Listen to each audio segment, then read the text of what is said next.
یا رسول اللہ فدائے نقش نالت کنم جاں یا رسول اللہ یا رسول اللہ میری طرف نگاہ کرم فرمائے اے اللہ کے نبی میری طرف متوجہ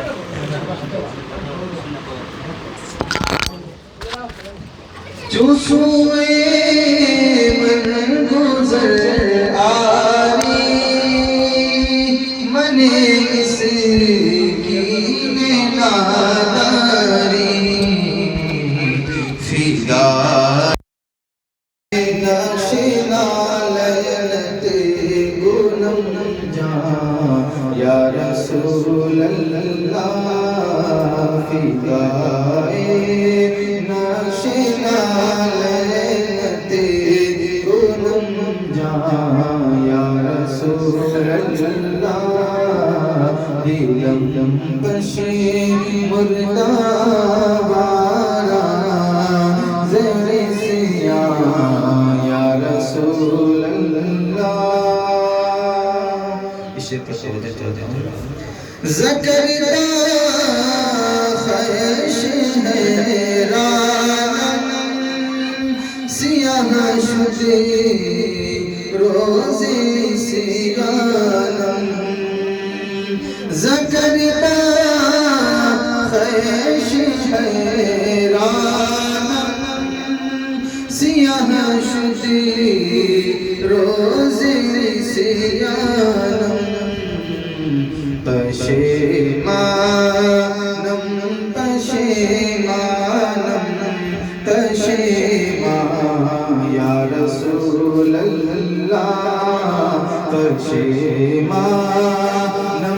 پشیمانم پشیمان یا رسول اللہ دلم پشی مردہ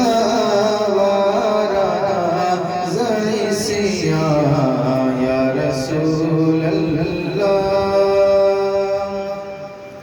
زجانے ہوتے تو مستم بزرزی رے تو دل بستم زجانے ہوتے تو مستم بزرزی بستم نمی گویم کہ من ہستم سخندان یا رسول اللہ نمی گویم کہ من ہستم سخندان یا رسول اللہ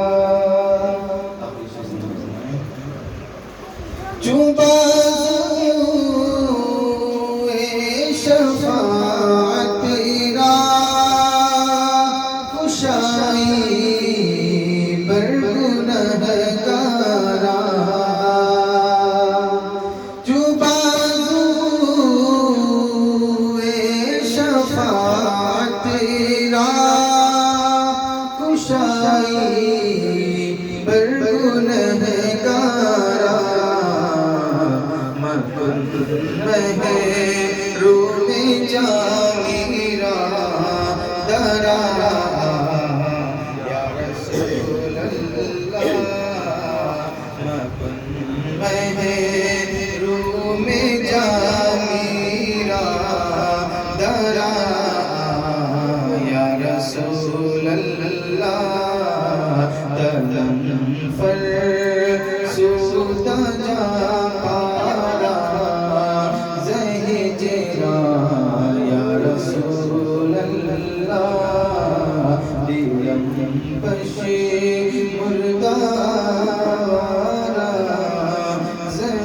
سیاں یا رسول اللہ.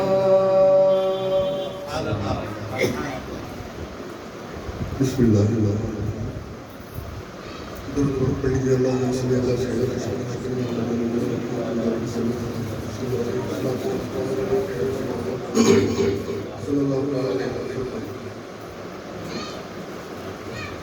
بچپن سے سرکار کے ٹکڑوں پہ پلا ہوں، بچپن سے سرکار کے ٹکڑوں پہ پلا ہوں، بچپن سے سرکار کے ٹکڑوں پہ پلا ہوں.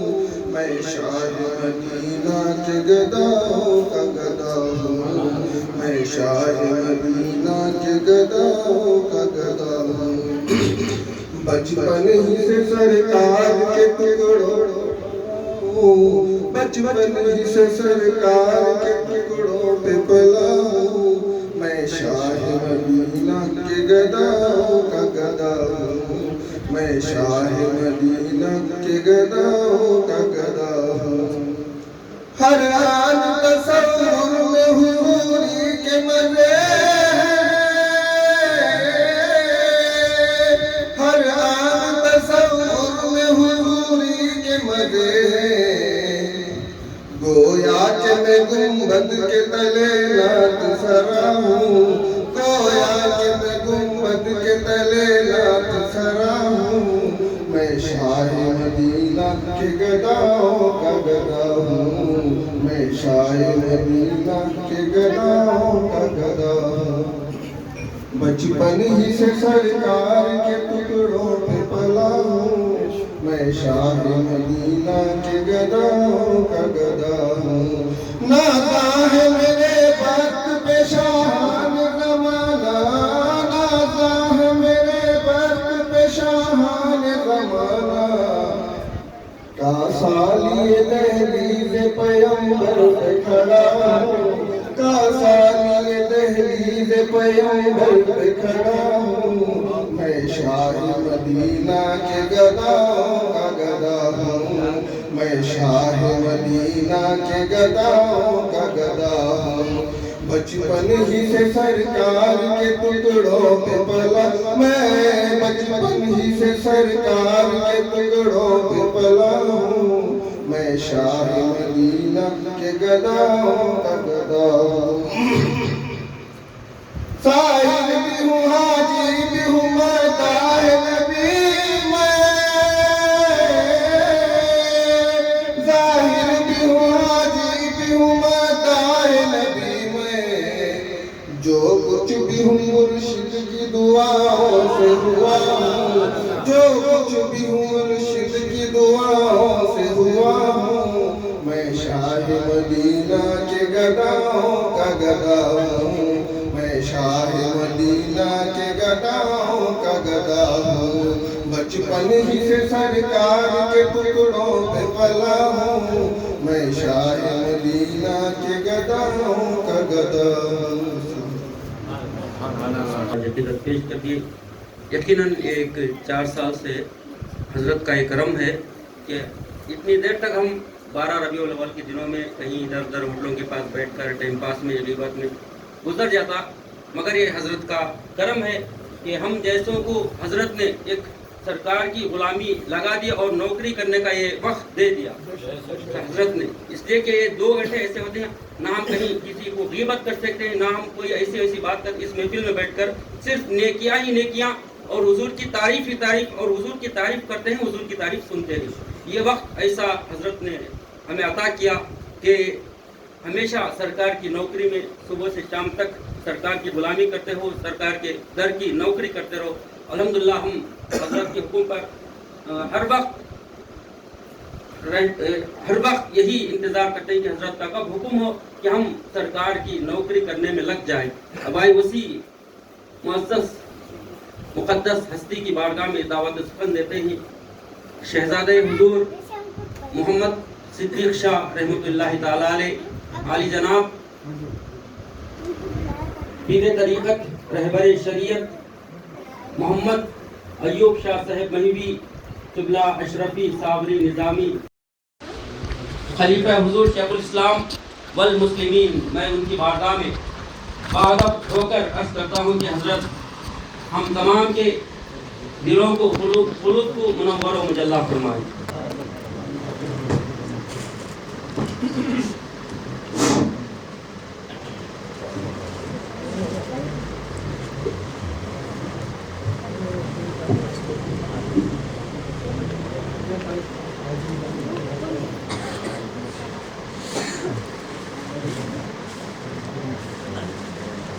نحمدہ ونصلی علی رسولہ الکریم،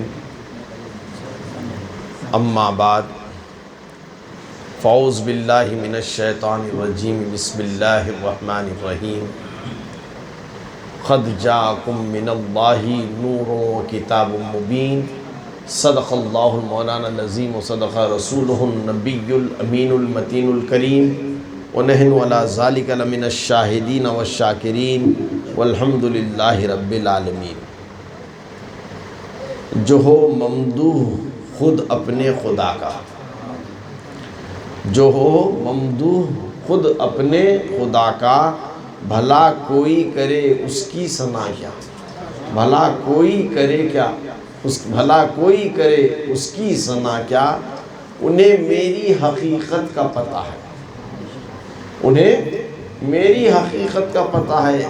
یہ جوش میں آ کر بہہ کر جذبات میں کہنے والی بات نہیں ہے، حدیث پاک کی طرف چلے جائیے۔ وہ مشہور حدیث پاک جب سرکار دو عالم صلی اللہ تعالیٰ علیہ وسلم اپنے صحابہ کے ساتھ ایک جگہ سے گزر رہے تھے تو راستے میں قبرستان آیا، سرکار رک گئے، یہ ٹہنی کو لیا، دونوں شق کر دیا، دونوں قبروں پر اس ٹہنی کو ڈال دیا اور پھر آگے بڑھ گئے۔ بات ایک مقام پر پہنچنے کے صدیق اکبر رضی اللہ تعالیٰ عنہ نے جرأت کی اور کہا، اے اللہ کے رسول صلی اللہ تعالیٰ علیہ وسلم، کیا معاملہ ہے آج؟ اچانک قبرستان سے گزرتے ہوئے آپ نے دو تر ڈالیوں کو دو قبروں پر ڈال دیا۔ تو سرکار دو عالم صلی اللہ تعالیٰ وسلم فرماتے ہیں، اے میرے جانثار صحابہ، میں کیا دیکھتا ہوں کہ وہ دونوں قبر کے اندر جو لیٹے ہوئے ہیں ان پر عذاب ہو رہا ہے۔ دیکھو آج ہم دوربین بھی لگا کے دیکھ لیں تو چھوٹا جراثیم دکھنا مشکل ہے، قبر کے اندر کون سویا ہے، کیا حالت ہے، ہم خبر کھودے تو بھی نہیں جان سکتے۔ تو سرکار نے صرف وہاں تک نہیں رکا، سرکار وہاں تک نہیں رکے، سرکار نے پھر یہ بھی فرمایا، وجہ عذاب بھی بتا دیا، وجہ عذاب بھی بتا دیا۔ یہ کے بارے میں فرمایا، یہ دنیا میں جب تک رہا کرتا تھا چغل خوری کیا کرتا تھا، چغل خوری کی وجہ سے آج عذاب میں مبتلا ہے۔ کاش یہ دنیا میں رہ کر چغل خوری جیسے گناہ سے بچ جاتا تو آج عذاب قبر سے محفوظ ہو جاتا۔ اور دوسرے کے بارے میں فرماتے ہیں، یہ پیشاب کے چھینٹوں سے نہیں بچا کرتا تھا، پیشاب کے چھینٹوں سے نہیں بچا کرتا تھا، اسی لیے آج عذاب قبر میں ملوث ہے۔ کاش اپنی حیات میں طہارت کرتے وقت اس کے چھینٹوں سے اگر بچ جاتا تو آج اس عذاب سے محفوظ ہو جاتا۔ نہ جانے ان کو مرے ہوئے کتنے سال ہو گئے تھے، عذاب ہو رہا ہے، نبی یہ بھی دیکھ رہے ہیں اور وجہ عذاب بھی دیکھ رہے ہیں۔ لا نبی بعد محمد صلی اللہ تعالیٰ علیہ وسلم، سرکار دو عالم صلی اللہ تعالیٰ علیہ وسلم ہمیشہ صحابہ کے درمیان دونوں انگلیوں کو اس طرح جوڑ کر فرمایا کرتے تھے، لا نبی بعد محمد صلی اللہ علیہ وسلم، بعد میرے کوئی نبی آنے والا نہیں ہے، بعد میرے اگر آنے والی ہے تو وہ قیامت، بعد میرے آنے والی ہے تو کوئی قیامت ہی ہے۔ میرے زمانے سے لے کر قیامت تک یہ سارا میرا ہی زمانہ رہے گا۔ پچھلوں کا بھی حال سرکار جانتے ہیں اور اگلوں کا بھی حال سرکار جانتے ہیں، تو مجھے اسی لیے حضور شیخ الاسلام فرماتے ہیں، انہیں میری حقیقت کا پتہ کیا، انہیں میری حقیقت کا پتہ کیا، انہیں میری حقیقت کا پتہ ہے، انہیں میری حقیقت کا پتہ ہے۔ ظاہر میں ہم بہت عالم، پارسا، نیک، پرہیزگار دکھتے ہیں، لیکن باطن میں کیسے چور ہیں یہ سرکار جانتے ہیں۔ انہیں میری حقیقت کا پتہ ہے، مجھے ان کی حقیقت کا پتہ کیا، مجھے ان کی حقیقت کا پتہ کیا۔ بات دراصل یہ ہے، سرکار کی ابدیت کے مقام کو کوئی بھی مومن جان ہی نہیں سکتا، مقام مومن کو کوئی نہیں جان عبدیت کے مقام کو نہیں جان سکتا تو پھر رسالت اور دیگر چیزوں کی بات کرنا ہمارے لیے بڑی بے ادبی سی ہو جائے گی۔ ہاں کوشش یہ کرتے ہیں علماء کرام نے اپنے علم کے زاویے سے جہاں ہمیں روشناس کیا ہے اس سے ہمیں سمجھنے کی کوشش کریں گے کہ سرکار کی ذات کیا ہے، چونکہ سرکار کی ذات کو اگر سمجھنا چاہتے ہو تو شروع سے لے کر اب تک سمجھنے کی کوشش کرنا ہے، سرکار کے زمانے تک، بعد اس کے اسوہ رسول کو اپنانا ہے، یہی ہماری طرز زندگی ہے۔ تو پچھلے 2 سال سے آپ نے مسلسل سنا ہے نور کے بارے میں۔ نور کب پیدا کیا اللہ؟ وہی حدیث قدسی میں اس کے خلاصے میں پھر نہیں جاؤں گا۔ کنتم خزان مخفیہ کی تشریح میں میں چھپا ہوا خزانہ تھا، میں پہچانوں کہ اپنے آپ کو کہ میں کون ہوں، میں اپنے ہی نور سے نور مصطفیٰ صلی اللہ تعالیٰ علیہ وسلم کو پیدا فرمایا۔ اب پیدا فرمایا تو اب اس نور کو کب پیدا فرمایا اس کا تو ہمیں پتہ نہیں، اس کا تو ہمیں پتہ نہیں۔ ایک جھلک ہم دیکھ سکتے ہیں، تقریباً اندازہ لگا سکتے ہیں، تقریباً اندازہ لگا سکتے ہیں۔ کیسے؟ دربار رسالت مآب صلی اللہ تعالیٰ علیہ وسلم میں سرکار صحابہ کے درمیان جھرمٹ میں بیٹھے ہیں، جبریل امین تشریف لاتے ہیں تو سرکار اپنے لبوں پر تبسم فرما کے فرماتے ہیں جبریل سے، اے جبریل تمہاری عمر کیا ہے؟ تمہاری عمر کیا ہے؟ جبریل فرماتے ہیں اے اللہ کے رسول صلی اللہ تعالیٰ علیہ وسلم مجھے میری عمر کا پتہ نہیں، مجھے میری عمر کا پتہ نہیں، ہاں البتہ اتنا یاد ہے جب سے میں نے ہوش سنبھالا ہے میں نے عرش الہی پر ایک ستارے کو چمکتا ہوا دیکھا ہے جو 70,000 سال میں ایک بار چمکتا ہے۔ کتنی مدت میں؟ 70,000 سال میں ایک بار نمودار ہو کے چمکتا ہے۔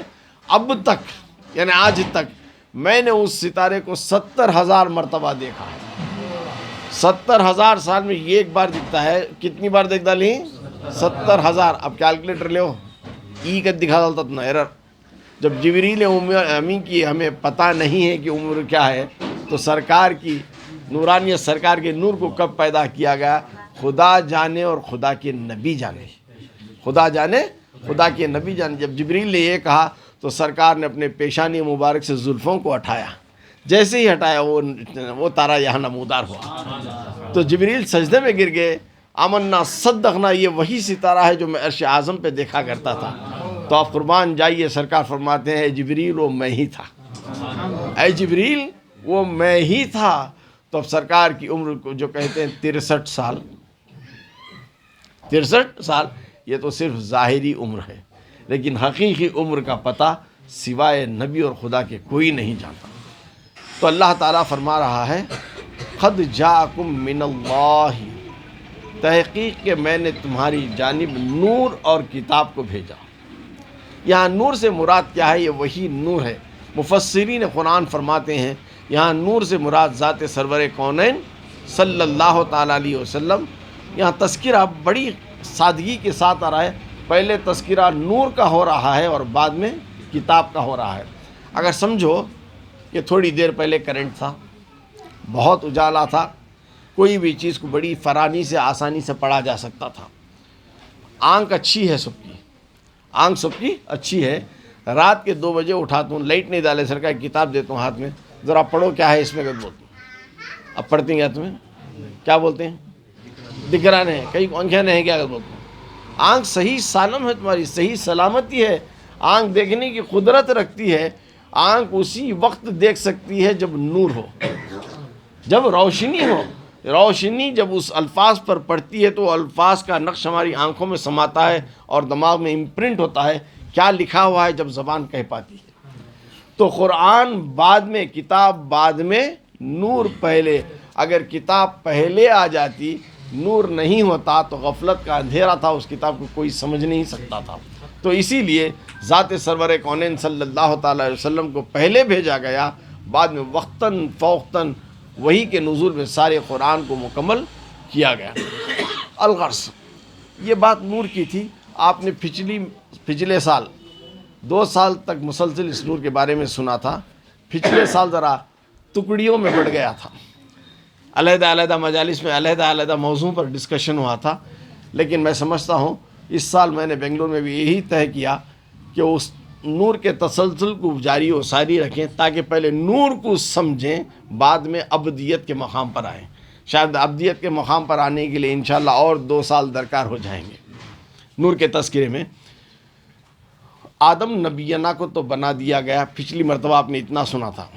وہ نور کس مقام پر تھا، کیا ذکر کیا کرتا تھا، کتنے سال کون سے ذکر کیا، اور کون سے ذکر و اذکار سے فارغ ہونے کے بعد اللہ تعالیٰ کی اس پر کرم نوازی ہوتی گئی، کن کن مقامات پہ اس نور کو رکھا گیا، اور انبیاء کی ارواحوں کو کیسے پیدا کیا گیا، عام انسانوں کی ارواحوں کو کیسے پیدا کیا گیا، انبیاء کی ارواحوں کو کہاں رکھا گیا، عام انسانوں کی ارواحوں کو کہاں رکھا گیا، یہ سارا خلاصہ آپ لوگوں نے سنا، یہ سارا خلاصہ آپ لوگوں نے سن لیا۔ اسی نور سے انبیاء، اسی نور سے ملائکہ اور فرشتوں کی بھی پیدائش ہوئی۔ اب بات اٹھتی یہ ہے کہ حال ہی کے مجالس میں بنگلور میں ایک احباب ذکر بھی کیے تھے، حضرت مذہب اسلام میں صرف 2 عیدیں ہیں، صرف 2 عیدیں ہیں، 2 عیدین کے منانے کا حکم دیا گیا ہے۔ یہ کیا عید میلاد النبی لگا رکھا ہے آپ لوگوں نے؟ یہ بدعت ہے، شرک ہے۔ میں بولا عقل جس کی جتنی ہے اتنی ہی بات کر سکتا ہے۔ پرائمری اسکول کا بچہ پرائمری نالج تک بات کرتا ہے، پی ایچ ڈی والا اپنی اعلیٰ علم سے اپنی عقل کی بات کرتا ہے۔ میں بولا تمہارے سوال سے ہی مجھے پتہ چل گیا کہ تمہاری ذہنیت کیا ہے اور تمہارا علم کا سطح کیا ہے۔ تو میں نے کہا چلیے اچھی بات مان لیں گے، 2 ہی عید ہے۔ قرآن آپ نے پڑھا ہے کیا؟ ہاں میں نے پڑھا ہے۔ تھوڑا ذرا سورہ انا انزلنا پڑھ کر سنا دو بولا، سورہ انا انزلنا پڑھ کر سنا دو کہا۔ اب انہوں نے فرانی سے پڑھ دیا، بسم اللہ الرحمن الرحیم، انا انزلناہ فی لیلۃ القدر وما ادراک ما لیلۃ القدر۔ تم کیا جانو، یہ وہ رات ہے جو 1000 مہینوں سے افضل ہے۔ کون سی؟ لیلۃ القدر۔ لیلۃ القدر خیر من الف شہر تنزل الملائکہ۔ کس وجہ سے یہ رات اتنی افضل ہو گئی؟ اس رات ملائکہ کا نزول زمین پر ہوتا ہے، ملائکہ کا نزول زمین پر ہوتا ہے۔ ملائکہ کا نزول جب زمین پر ہوتا ہے تو وہ رات مقدس بن جاتی ہے۔ کس کے لیے؟ مومنین کے لیے، مسلمانوں کے لیے نہیں، مومنین کے لیے۔ اگر کوئی مومن اس رات عبادت کر لیتا ہے، ایک وقفے کے لیے بھی عبادت اس کی قابل قبول ہو جاتی ہے، تو اللہ تعالیٰ اسے بے انتہا نوازتا ہے، ہزاروں سال کے مہینوں کی عبادت کا ثواب اس کے نامہ اعمال میں لکھتا ہے۔ وجہ کیا ہے اس کی؟ مفسرین قرآن فرماتے ہیں تنزل الملائکہ، ملائکہ کے نزول کی وجہ سے، ملائکہ کی نزول کی وجہ سے۔ اب بتاؤ ملائکہ کیسے پیدا کیے گئے؟ کس کے نور سے؟ سرکار کے نور سے۔ ارے سرکار کے نور کے ایک ناکھے سے جب ملائکہ پیدا ہوتے ہیں، وہ ملائکہ جب روئے زمین پر اترتے ہیں تو وہ رات مقدس ہو جاتی ہے، اور خود وہ نور جس رات کو چلا آتا ہے جو مولود والی رات ہم کہتے ہیں، یہ ہر عیدوں سے افضل ہے، ہر عیدوں سے افضل ہے۔ ایک دوسرا فائدہ بتاؤں، شب قدر میں محنت مشقت کرنا ہے، قیام رکوع سجود تسبیح تحلیل کرنا ہے، خدا کی بارگاہ میں قبول ہونا ہے، جب جا کر اس کی نوازجات کی بارش ہے۔ لیکن مولود کی رات کو نہ قیام ہے، نہ سجود ہے، نہ رکوع ہے۔ اللہ تعالیٰ اپنے محبوب کی تولد کے صدقے ہر کسی کو عطا فرماتا ہے، عابد کو بھی عطا کرتا ہے، گنہگار کو بھی عطا کرتا ہے، جو کفر و شرک میں مبتلا ہے اسے بھی نواز دیتا ہے۔ ہر مومنین کو ہی نہیں، مسلمانوں کے لیے عام عید ہے، عام عید ہے۔ اگر قرآن کی اس آیت کو مد نظر رکھ کر کوئی بھی مسلمان پھر یہ کہی نہیں سکتا کہ صرف 2 عید ہیں، صرف 2 عید ہیں۔ یہ اتنی مقدس رات ہے، آگے چل کر انشاءاللہ اس کو اور تفصیل کے ساتھ میں سناؤں گا۔ لیکن وہی نور جب آدم کا پتلا پیدا ہو گیا تو آدم کے پیشانی مبارک سے اسے ڈالا گیا، تو روح آدم جسم میں آ گئی، اب سارا حرکت میں آ گیا۔ اسجدوا یا آدم کا اللہ نے حکم دیا فرشتوں کو، اب کس کا سجدہ کرو؟ میرا سجدہ کرو اس نے نہیں کہا، آدم کا سجدہ کرو، حکم خدا تھا۔ قادر مطلق ہے، اسے حق ہے کہ وہ کیا احکام دیتا ہے اس پر عمل پیرا ہی کرنا ہے. سب جانتے ہیں، سب سجدہ کیے، ایک نہیں کیا. اب وہ ایک کا تذکرہ اتنی اچھی مجلس میں نکو. سب جانتے ہیں، کوئی نہیں جانتا رہا تذکرہ کرنا ہے.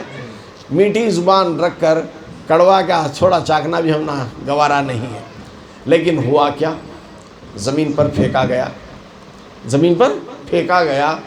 آدم کو ریپلیس کیا گیا، اسے جنت سے باہر، آدم کو جنت کے اندر، لیکن ایک شرط کے ساتھ داخل کیا گیا. آپ یہ بھی جانتے ہیں، علماء کرام کی زبانی آپ نے سن رکھا ہے، آدم نبینا جتنے سال تک، جتنی مدت تک جنت میں رہے، لیکن جس چیز کو کھانے سے منع کیا گیا تھا وہ ایک دن کھا لیے، اور اللہ نے کیا کہا؟ اخرج یا آدم. حکم خدا ہوا اخرج یا آدم، اے آدم اب جنت سے زمین پر چلے جاؤ. اب جب جنت سے زمین پر آئے تو آدم نبینا کی کیفیت ایسی تھی، جسد کے اندر دل، اس کے اندر روح، جسم کے اندر دل، اس کے اندر روح. ایسا ہوا کہ پنجرے کو طوطے کو پنجرے میں قید کر دیا گیا. اب اتنے پریشان ہوتے تھے، بارگاہ الہی میں بارہا دعا کرتے تھے، اے اللہ یہ جسم تو فنا ہونے والا ہے، یہ فانی جسم کو میں لے کے کیا کروں؟ حقیقی چیز جو موت جس کے لیے نہیں ہے وہ روح ہے. جب تک میں عرش پر اوپر تھا، عرش الہی کی چکر کیا کرتا تھا، بہت آزاد تھا، میری پرواز بلند تھی. اے اللہ مجھے اس قید خانے سے آزاد کرا دے، اے اللہ مجھے اس قید خانے سے آزاد کرا دے، تیرے جلوے سے سرفراز فرما دے، میری روح یہاں سے نکل جائے، اور پھر اسی عرش الہی کے چکر کاٹتے رہے. ہوتا یہ رہا، کئی سال دعا کرتے رہے. اب تکالیف لے کر لوگ آتے ہیں، حضرت دعا کرو، حضرت گھر میں رحمت چلے گئی ہے. ہوتی نا، بہت رحمت تھی پہلے، 100 روپے کما کے لاتے تھے، پورا خاندان کھاتا تھا. اب 1 لاکھ روپے کما کر ہی 4 دن میں ہمنت بس نہیں ہوتا ہے نا؟ بات حقیقی بات کر رہا ہوں.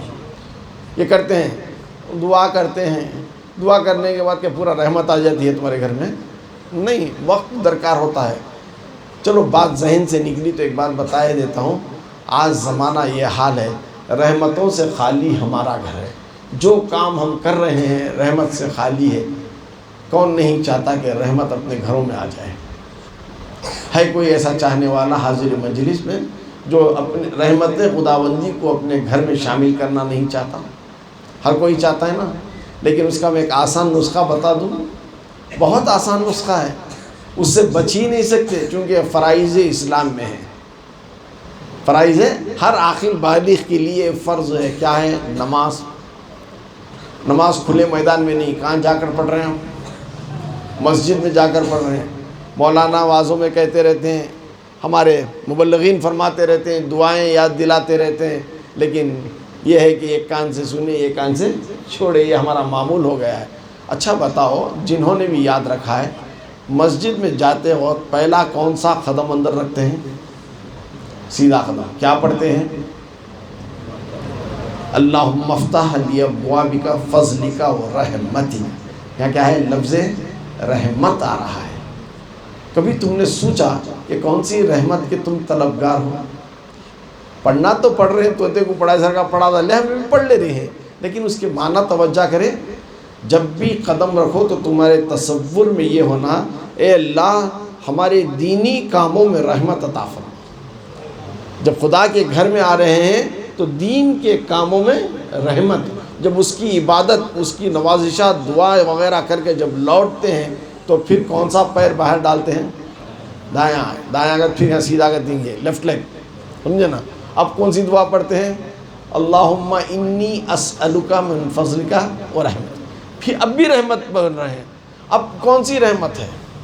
الفاظ وہی ہے، معنی بدل جاتا ہے، محل بدل جاتا ہے. کیسے؟ چلو لائر صاحب بھی بیٹھے ہیں یہاں میرے آنکھوں کے سامنے راڑا ہی جنرل کو راڈ ہے نا. اب اسے کیا بولتے ہیں؟ بار بینڈرز کت بولتے نہیں. بار بینڈرز کت کیا؟ پی کو آکاب کرنے والے کو نہیں نا. بار بینڈرز کت تو راڈ کو بولتے ہیں، راڈ کو بار کت بولتے ہیں، BAR. راڈ کو کیا بولتے ہیں؟ بار. لائر صاحب کا بھی ایک ایسوسیشن رہتا کورٹ میں، بار ایسوسیشن بولتے ہیں. کیا وکیل بیٹھ کو پینے کی جگہ نہیں، group of association of lawyers کو کیا بولتے ہیں؟ بار ایسوسیشن، وہی BAR. یہ ایک بار مشہور ہے، وہ سب جانتے ہیں. کون سا؟ مے خانہ، پینے کی جگہ، بار. اور جو پڑھ رہے لکھ رہے ہیں وہ بچے میتھمیٹکس وہ بھی جانتے ہیں، نگیٹیو سائن کبھی نمبر کے اوپر آ گیا تو اسے کیا بولتے ہیں؟ بار. نمبر 6 رہا گا نا، 6 کے اوپر ایسا اوپر لینا ہے بار 6 کا بولتے ہیں، نگیٹیوٹی کا معنی. وہی الفاظ، وہی حروف، وہی لہجہ، لیکن معنی تبدیل ہو رہے ہیں. یہاں رحمتی کا آ رہا ہے، اندر جاتے وقت بھی رحمت، باہر آتے وقت بھی رحمت. ہم زبان سے لے رہے ہیں. اندر کی رحمت سے مراد کیا ہے؟ یہ دین میں ہماری رحمت عطا فرما. اور جب قدم باہر ڈالتے ہیں تو اے اللہ ہماری دنیا میں رحمت عطا فرما، یا دنیاوی کاموں میں ہماری رحمت عطا فرما. اب کام کاج ہر کوئی کر رہا ہے. حضرت 400 کا بنڈل کا مارکیٹ تھا، حضرت گر کو 50 کا ہوگا، دعا کرو. ارے بابا میں کیا کروں؟ دنیا کی رحمت اگر چاہتا ہے تو پہلے مسجد کے اندر جا، پہلے مسجد کے اندر جا، باہر آ پھر تیری دنیا کی رحمت طلب کر. تو اسے کون سی حضرت کی دعا کی ضرورت نہیں ہوتی، بلکہ خود تیرے میں وہ عمل ہے کہ خدا کو تو اندر جا کے راضی کر، پھر باہر خدا تیرے ہر کام پر راضی ہو جائے گا. جو تو مانگے گا خدا وہ عطا فرمائے گا. تو یہ معنی ہے. قل بفضلی رحمتی. ایک اور ہے، اللہ کے محبوب کو رحمت بنا کر بھیجا. اب یہ رحمت سے مراد کیا ہے؟ یہاں پہ مجموعہ ہے. یہاں رحمت سے مراد نبی کی رحمت وہ ہے جو دین اور دنیا کے لیے رحمت ہے. وما ارسلناک الا رحمتا للعالمین. تو اے محبوب ہم نے تمہیں جہانوں کی طرف رحمت بنا کر بھیجا ہے. تو یہاں دنیاوی رحمت بھی ہے اور دینی رحمت بھی ہے. چونکہ تذکرہ اٹھ گیا تھا رحمت کا، اس کا ایک خلاصہ میں دے دیا. جب بھی مساجد میں جایا اور آیا کرو، اس خیال کو رکھو. پھر دیکھو تمہاری دنیا کیسے لٹے گی، پھر دیکھو تمہارا گھر کیسا تباہ ہوگا. کہیں کچھ کوئی نہیں ہوگا، کوئی دشمن نہ تمہارا بگاڑے گا، نہ کوئی غیر تمہارے پر آنکھ ڈالے گا. خدا کے دائرے رحمت میں تم ہمیشہ رہو گے. وہ محاف، اس کی حفاظت میں تم رہ جاؤ گے. تمہارا محافظ وہ بن جائے گا. تو الغرض جب اس نور کو پیشانی آدم میں جب ڈالا گیا تو آدم بارہا دعا کرتے رہے، اے اللہ مجھے اس سے چھٹکارا دلا. یہاں میں قید خانے میں تنگ آ چکا ہوں، مجھے اس سے نکال دے میری روح کو، تاکہ میں عرش کی سیر کر سکوں اور پرواز کر سکوں. تو جیسا بچہ کبھی کچھ مانگتا ہے تو جب فوراً نہیں دیا جاتا، کچھ نہ کچھ بات کہہ کر ٹال دی جاتی ہے. جا چاکلیٹ لے لے گا، جا وہاں جا کھیل کو آ جا، جا ذرا خالہ کے جا بات کر لے گا، جا. توجہ ہٹاتے رہتے ہیں. جیسے ہی آدم بارہا دعا کرتے تھے اللہ توجہ ہٹاتا گیا. کبھی سجدوں سے فرشتوں سے سجدہ کرایا، کبھی دنیا میں آئے تکالیف تھے، اے اللہ میرا کوئی نہیں ہے، میرا کوئی نہیں ہے، کم از کم وہ ساتھی کو تو بھیج دے جو جنت میں میرے تھا، اسود. اس کو پھر زمین پر لایا گیا. پھر یہ بھی کہا گیا میرے اللہ جی گھبرا رہا ہے، میں کہیں ہوں اور ہوا کہیں ہے. ایک مدت کے بعد دونوں کو ملایا گیا تو مقام عرفہ تھا، مقام عرفہ تھا. الغرض آدم کہتے رہے. یہاں میرا تذکرہ آج کی اس محفل میں رہے گا. جتنی بار میں انشاءاللہ سرا کو آؤں گا اس دوران اسی نور کے تسلسل کے تذکرے کو کرتا رہوں گا. آدم نبینا جب یہ کرتے رہے تو اللہ تعالیٰ اور ان کے دل کو بہلانے کے لیے اب ان کا عقد کس سے کرایا؟ حضرت حوا علیہ السلام سے کرایا. حضرت حوا کا مہر کیا تھا؟ آج بنتے نا 2000 روپے، 5000 روپے، 500، 780 پرچے الگ الگ بنتے نا. اب مہر کیا تھا؟ درود شریف. مہر کیا تھا؟ درود شریف. حضرت آدم نبینا کو مولا نے حکم دیا کہ حوا کو تمہارے عقد میں دیے جا رہا ہے، لیکن اس کا مہر ادا کرو، یعنی درود شریف، فضیلت درود شریف. لیکن آج ہم نہیں کر سکتے. بعد کے انبیاء اور بعد امتیوں پر اسے فسخ کر دیا گیا، چونکہ ایک غلط ملان ہمارا ہوتا ہے شرعی اعتبار سے ہی، اسی لیے اس پاک چیز کو اس سے متشنع رکھ دیا گیا. تو بعد میں تعداد مقرر ہو گئی رقم وغیرہ پر، سمجھ گئے. پھر اس کے بعد حضرت آدم علیہ السلام کو اولاد ہوتی گئی. جب بھی ہوتی گئی جڑواں، حابیل قابیل، یہ تو آپ نے سنا ہے. کبھی بھی آتے تھے ڈبل ڈبل ڈبل ڈبل ہوتے تھے. صرف ایک مرتبہ ایک اولاد ہوئی. ہمیشہ کیا ہوتے تھے؟ دو دو اولاد ہوتے تھے، لیکن صرف ایک مرتبہ کیا ہوا؟ ایک اولاد ہوئی. اور وہ جو اولاد ہوئی تھی حضرت شیش علیہ السلام. حضرت شیش علیہ السلام چونکہ نور مصطفیٰ کو منتقل ہونا تھا آدم کی پیٹھ سے نکل کر ہوا کے بطن میں، اور ہوا کے بطن سے پھر اس نور کو دونوں شاخوں میں نہیں بانٹا جا سکتا تھا، اسی لیے ایک ہی اولاد کو ترجیح دی گئی. اس وقت حضرت شیش علیہ السلام کی پیدائش ہوئی تو حضرت شیش علیہ السلام میں وہ نور منتقل ہوا. شیش علیہ السلام میں منتقل ہوا. اب پہلی تاکید جو حضرت آدم علیہ السلام کی حضرت شیش علیہ السلام کو رہی، جسے وصیت بھی کہا جا سکتا ہے، اے شیش، یہ پاک نور تم میں منتقل کیا گیا ہے، اس کو حلال طریقے سے استعمال کرو. اس کو حلال طریقے سے استعمال کرو. اس وقت کی جو شریعت ہے اس شریعت کے مطابق عورت سے نکاح کرو تاکہ وہ نور پاکیزہ منتقل ہو سکے. یہ فرمایا تو حضرت شیش علیہ السلام پوچھتے تھے، اے ابا جان، یہ بار بار نبی آخر الزمان محمد مصطفیٰ صلی اللہ تعالی وسلم کا تم تذکرہ لے رہے ہو نا، یہ کیوں، یہ کون ہیں، کس شان والے ہیں؟ تو آدم نبی نا اپنے فرزند سے کہتے ہیں، اے شیش، ان کی تعریف میں کیا کروں، وہ کس قابل کے ہیں، سمجھ لو ان کی امت کے بارے میں اگر سوچ لو تو پھر نبی کی شان کیا ہوگی تم جان سکتے ہو. تو پہلے کہتے ہیں، بیٹا کیا کہوں، مجھ سے ایک لغزش ہو گئی تھی، مجھ سے ایک لغزش ہو گئی تھی تو اللہ تعالیٰ نے مجھے جنت سے باہر کر دیا. کون کہہ رہے ہیں؟ حضرت آدم علیہ السلام. کس کو کہہ رہے ہیں؟ حضرت شیش علیہ السلام کہہ رہے ہیں، مجھ سے ایک لغزش ہوئی تھی تو مجھے جنت سے باہر نکال دیا گیا، لیکن نبی آخر الزمان صلی اللہ تعالیٰ علیہ وسلم کی امت سے ہزاروں لغزشیں کیوں نہ ہو جائیں لیکن وہ جنت میں داخل کیے جائیں گے. ایک لغزش سے آدم باہر، ایک لغزش سے بابا باہر، تو ہزاروں لغزشوں سے بیٹے اندر. تو یہ کس کا صدقہ ہے؟ سرکار دو عالم صلی اللہ تعالیٰ علیہ وسلم کا. پھر دوسرا کرتے ہیں، میری ایک لغزش کی وجہ سے زمین و آسمان میں میری نافرمانی کی طرح مشہور کر دیا گیا. میری ایک لغزش جو کیا ہوئی تھی، جو میں نے جو چیز کھا لی تھی، یہ نافرمانی کہہ کر مجھے ساری دنیا میں مجھے تذلیل کر دیا گیا. لیکن جناب محمد رسول اللہ صلی اللہ تعالیٰ علیہ وسلم کی امت دن رات نافرمانی بھی اگر کرتی رہے تو انہیں تذلیل نہیں کیا جائے گا، انہیں چھپایا جائے گا. درود شریف پڑھ لیجئے. اللہم صلی علی سیدنا محمد وعلی آل سیدنا و مولانا محمد وبارک وسلم کما تحب وترضى بأن تصلی علیہ. صلاۃ و سلام علیک یا سیدی یا حبیبی یا رسول اللہ صلی اللہ تعالی علیہ وسلم تسلیما کثیرا کثیرا. الغرض میں نے دو چیز کہی تھی. ایک لغزش کی وجہ سے اللہ نے جنت سے باہر کر دیا. ہمارے لاکھوں لغزشوں کے باوجود بھی اللہ تعالیٰ عفو و درگزر فرما کر نبی کے صدقے میں ہمیں جنت نصیب فرمائے گا.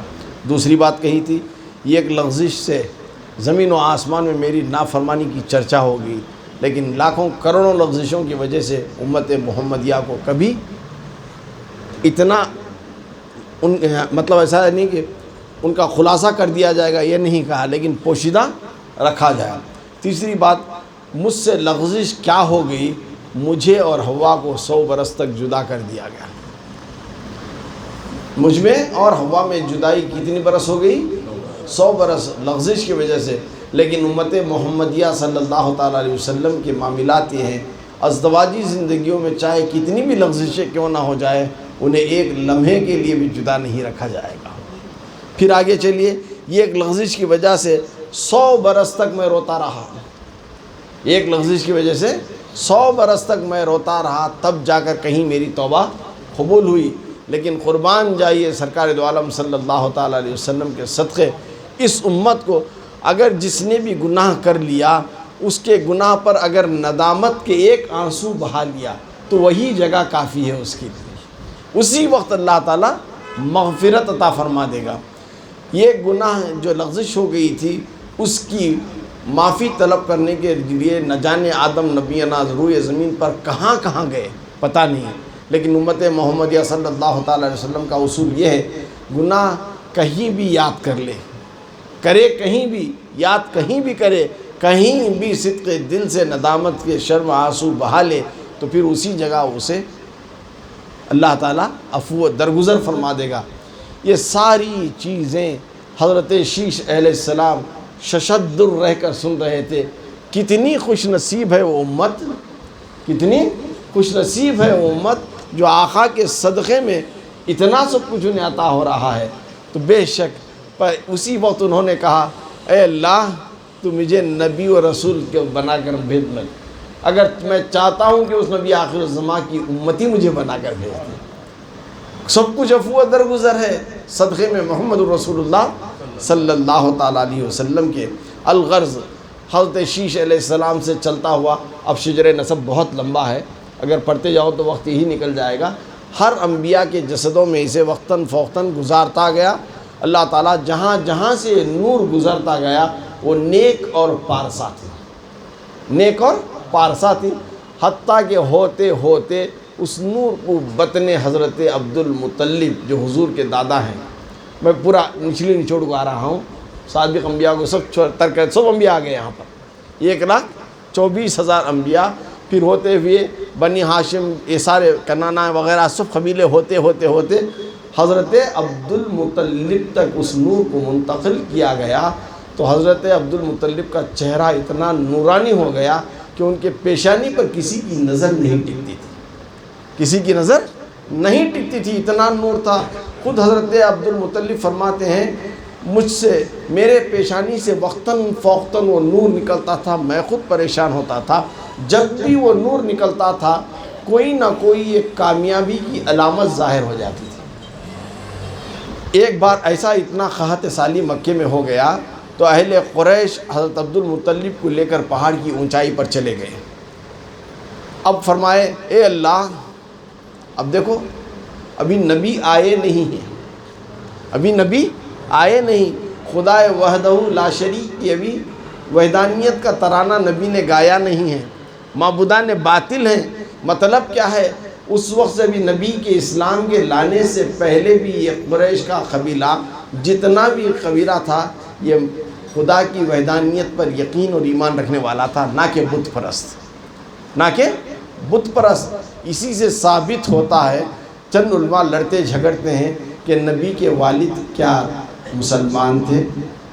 ارے نبی کے والد کے مسلمان ہونے سے پہلے نبی کے دادا کو دیکھو، اور نبی کے دادا کے ساتھ ان کے قبیلے کو دیکھو۔ قبیلہ کیا کہتا ہے؟ پہاڑ کی اونچائی پر لے جا کر اللہ کی بارگاہ میں داد رس فرماتا ہے اے اللہ تعالیٰ، عبد المطلب کے پیشانی سے جو نور نکل رہا ہے اس نور کے صدقے قحط سالی کو دور فرما۔ اچانک بارش ہوتی ہے، سبزہ پیدا ہو جاتا ہے، خوشحالی پیدا ہو جاتی ہے، قحط سالی دور ہو جاتی ہے۔ پھر یہ معاملہ یہی ہوا۔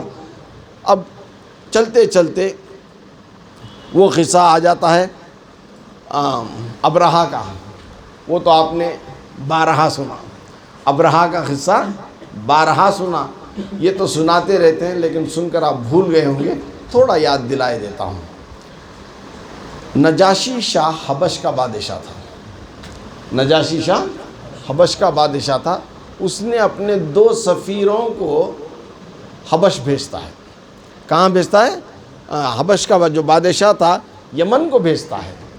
2 افسروں کو، اپنے قابل اعتماد افسروں کو حبش سے یمن کو بھیجتا ہے۔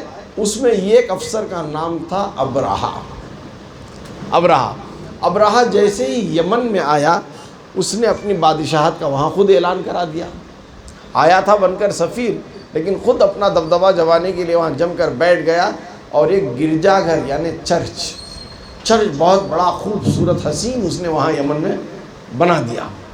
اب بنا کر یہ خواہش مند ہو گیا کہ لوگ کعبے کے طواف کے لیے ہزاروں لوگ جاتے ہیں، میرے گھر کے لیے طواف میں جو میں گھر بنایا ہوں گرجا گھر، اس کے طواف کے لیے، اس کی زیارت کے لیے آ جائے۔ لیکن دیکھتا کیا ہے کہ اس کے گھر پہ آنے والا کوئی نہیں ہے، گرجا گھر سب کعبے کی طرف جا رہے ہیں۔ اب بوکھل آ گیا، مارکیٹ میں ایک لاری پتہ لا لی ہے، لینے والا کوئی بھی نہیں رہا، تو لانے والے کا حال کیا ہوتا ہے انہیں جانے، سمجھے نا، بوکھلاہٹ ہو جاتی ہے۔ 100 کو لایا 100 پتہ 20 کو دینے راضی ہو جاتا ہے، جب بھی لینے نہیں آیا تو فری دیتا ہوں، اگر تب بھی نہیں آیا تو وہ بھی کیا ہوتی ہے، اس کی بوگلاہٹ اور بڑھ جاتی ہے۔ اسی طرح ابرہہ کا عالم بھی ہو گیا کہ پریشان ہو گیا، میں اتنا حسین گھر بنایا ہوں، یہاں زیارت کے لیے کوئی نہیں آ رہا ہے، سب مکہ ہی جا رہے ہیں۔ تو اب اس نے ایک بہت غلط پلان اپنے دماغ میں لایا۔ کیا کیا؟ نہ رہے بانجھ نہ بجے بانسری، نہ رہے بانجھ نہ بجے بانسری، میرے گھر کو زیارت کے لیے تمام لوگ آنا ہے تو ایک کام ہے، کعبے کا نام و نشان مٹا دینا ہے، کعبے کا نام و نشان مٹا دینا ہے۔ تو اس نے طے کر کے ایک قافلے کو مکے کی طرف بھیجا۔ وہ قافلہ جو آیا سارا لوٹ مار کا بازار بچائے رکھا، اس میں حضرت عبد المطلب کی 200 اونٹوں کو بھی پکڑ کر لے کر چلے گئے، 200 اونٹوں کو پکڑ کر لے کر چلے گئے۔ مال سب تو آ گیا لیکن کعبہ ڈھایا نہیں گیا تھا۔ ابرہہ اور بفر گیا، کعبے کا کیا ہوا؟ نہیں وہاں تک تو ہم جا نہیں سکے، اتنا سب لوٹ مار کے حاصل کر کے ہم لا لیے ہیں۔ تو بولتے نہیں، مجھے کعبہ ڈھانا ہے۔ پھر ایک اپنے خاص مشیر کو اس نے وہاں پر بھیجتا ہے حضرت عبد المطلب کے پاس۔ حضرت عبد المطلب کے پاس جب وہ آتا ہے تو اس نور کو دیکھتا ہے پیشانی کو، تو فوراً سجدے میں گر جاتا ہے اور اپنا ارادہ ظاہر کرنے سے باز ہو جاتا ہے۔ اسے خیال بھی نہیں ہوتا کہ مجھے ابرہہ نے کس کام کے لیے یہاں بھیجا ہے، تو الغرض وہ کچھ کہے بغیر وہاں سے چلا جاتا ہے۔ تو جا کر پھر ابرہہ سے کہتا ہے ان پر ایسا نور تھا، مجھ پر وحشت طاری ہو گئی، میں کچھ بھی ان سے کہہ نہیں سکا۔ تو پھر ابرہہ ارادہ کر لیتا ہے کہ اب وہ وقت آ گیا ہے، اب وہ سن فیل یعنی جس وقت حملہ کیا گیا تھا کعبے کو ڈھانے کا، سن فیل کہتے ہیں ابابیل کی وجہ سے، وہ تو ساری سورت قرآن شریف میں آئی ہے، الم تر کیف فعل ربک باصحاب الفیل، سارا تذکرہ اس میں آیا ہوا ہے۔ الغرض ابرہہ اپنے لشکر کو لے کر جانے کی سوچ رہا تھا، پھر ایک خیال دل میں آیا، کیوں نہ میں عبد المطلب کو میرے دربار میں بلاؤں، میری شان و شوکت، میری دبدبہ دکھاؤں، تاکہ وہ مان جائیں، وہ ڈر جائیں اور کعبہ وہ خود ڈھا دیں۔ اس غرض سے حضرت عبد المطلب کو دعوت دی جاتی ہے اور حضرت عبد المطلب ابرہہ کے دربار میں جاتے ہیں۔ ابرہہ اپنا رعب جمانے کے لیے ایک سفید ہاتھی کو سامنے بھیجتا ہے۔ ظاہری بات ہے عرب والے تو ہاتھی دیکھے نہیں تھے، صرف اونٹ دیکھے تھے۔ اس کا ارادہ کیا تھا؟ ہاتھی کو دیکھ کر ڈر جانا، اتنا قوی ہے، کیسا جانور ہے، اتنا طاقتور ہے۔ لیکن وہ ہاتھی کیا ہے، جیسے ہی حضرت عبد المطلب کو دیکھتا ہے، نور مصطفیٰ کی چمک اس نے اپنے پیشانی عبد المطلب پر دیکھتا ہے تو فوراً سجدہ کر بیٹھتا ہے۔ وہ ہاتھی یہ تھا کہ کبھی اس نے زندگی میں کسی کو سجدہ نہیں کیا تھا، لیکن عبد المطلب کے آگے اس نور کو سجدہ کر بیٹھتا ہے اور اللہ تعالیٰ نے اسے زبان عطا کر دی۔ قدرت کاملہ ہے، کنکریوں کو زبان عطا کرنے والا، بے جان پتھر کی کنکریوں کو زبان عطا کرنے والا، وہ ایک ہاتھی کو زبان عطا کر دے تو اس میں تعجب کی بات کیا ہے؟ تو ہاتھی کو جب زبان عطا مولا کرتا ہے تو ہاتھی اپنی زبان حال میں کہتا ہے، اے عبد المطلب، تمہاری پیشانی سے جو نور نکل رہا ہے اس نور کو میرا لاکھوں سلام، اس نور کو میرا لاکھوں سلام ہو، مصطفیٰ جان رحمت پہ لاکھوں سلام، شم بزم ہدایت پہ لاکھوں سلام۔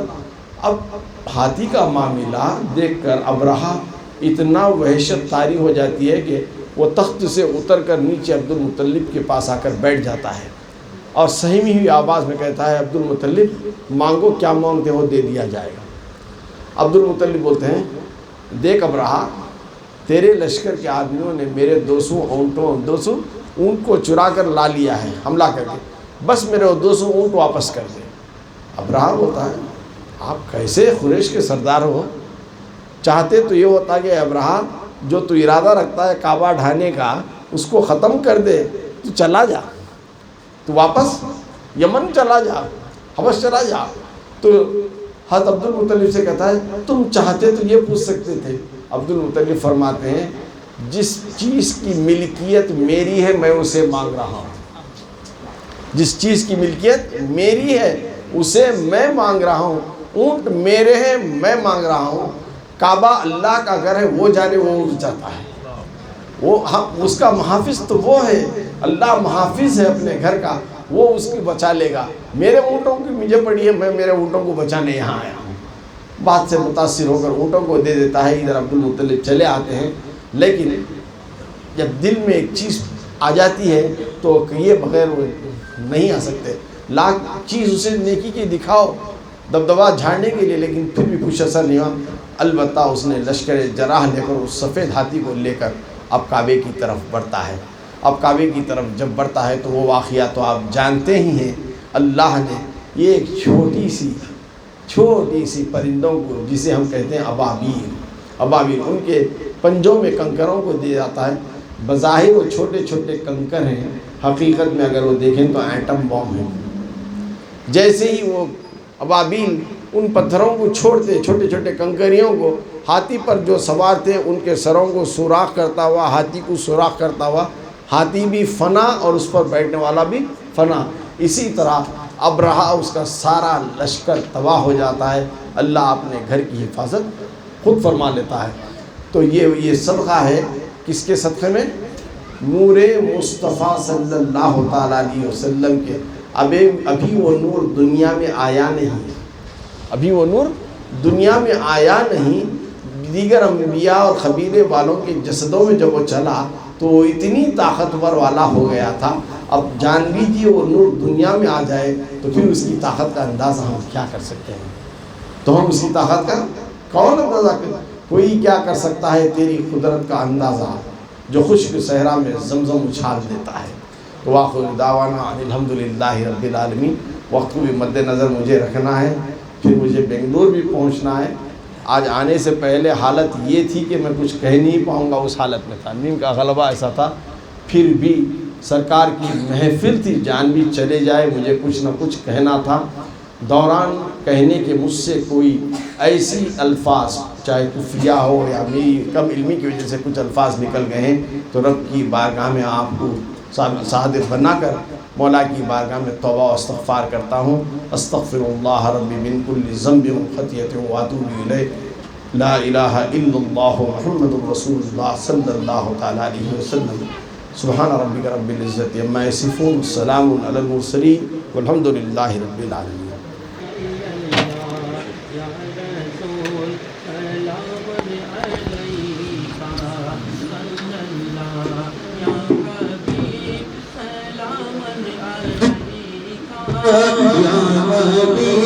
سلام علیکم یا رسول اللہ، صلوات اللہ علیکم یا نبی، سلام علیکم صلی اللہ یا رسول، سلام علیکم صلی اللہ یا حبیب، سلام علیکم یا حبیب، سلام علیکم یا رسول اللہ، صلوات اللہ علیکم۔